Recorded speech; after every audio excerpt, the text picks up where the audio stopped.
Jamar Chase helping Bengals keep a positive attitude. Mike Petraglia outside Paycor Stadium.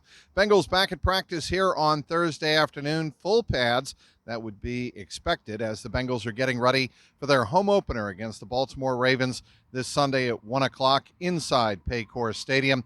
As for the practice report, the Bengals had a couple of players return to practice. Logan Wilson, full participant. He was dealing with an ankle injury. Also, Cam Sample, who did not practice on Wednesday, he was back at practice limited on Thursday, also dealing with an ankle problem.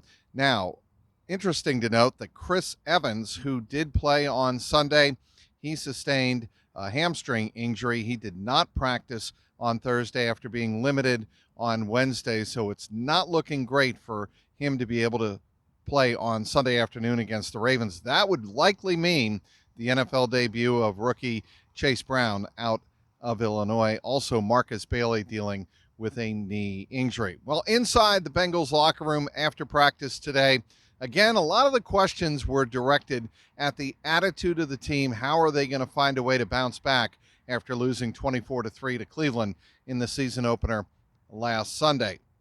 Jamar Chase had a really interesting take, and he said, good players always find a way to bounce back. Good players are going to get theirs more than they get got. And Jamar Chase certainly made reference to that type of attitude throughout his 10 to 12 minutes with reporters, cracked a few jokes. Also was asked by Jay Morrison, a longtime Bengals beat writer, if he remembers the last bad game he had. And he came up with the answer almost without missing a beat. He said, the Washington game preseason, before the games actually mattered. That was, of course, back in 2021, the preseason finale in Washington. And Jamar Chase had the problem with the drops in that game, also throughout the preseason, but he found a way, of course, right out of the chute against the Minnesota Vikings to make an impact, and it was off and running for one Jamar Chase. And he also said that he's not really the superstitious type. Joe Burrow, on the other hand, is. You can tell by the way he wears his socks. When things aren't going well, he tries to change some of his luck, some of his fortune by changing the way he wears his socks. Of course, he was asked about Joe Burrow's haircut, the much ballyhooed haircut that the quarterback received before practice on Wednesday.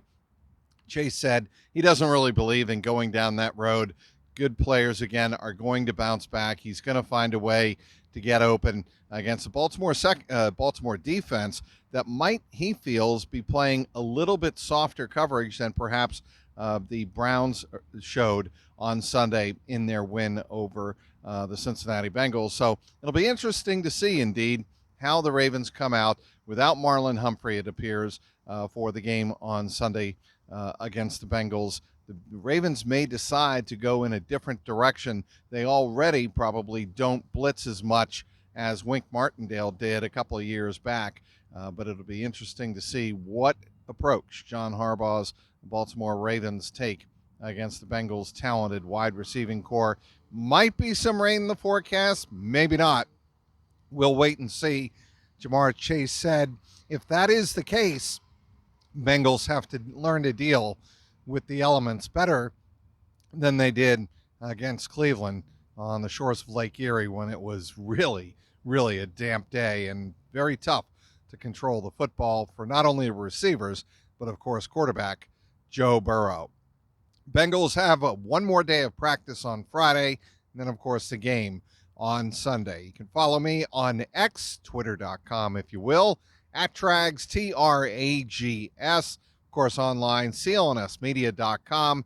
And as always, click and subscribe to my YouTube page, youtube.com/@JungleRoarPod. Outside Paycor Stadium, Mike Petraglia, CLNS Media.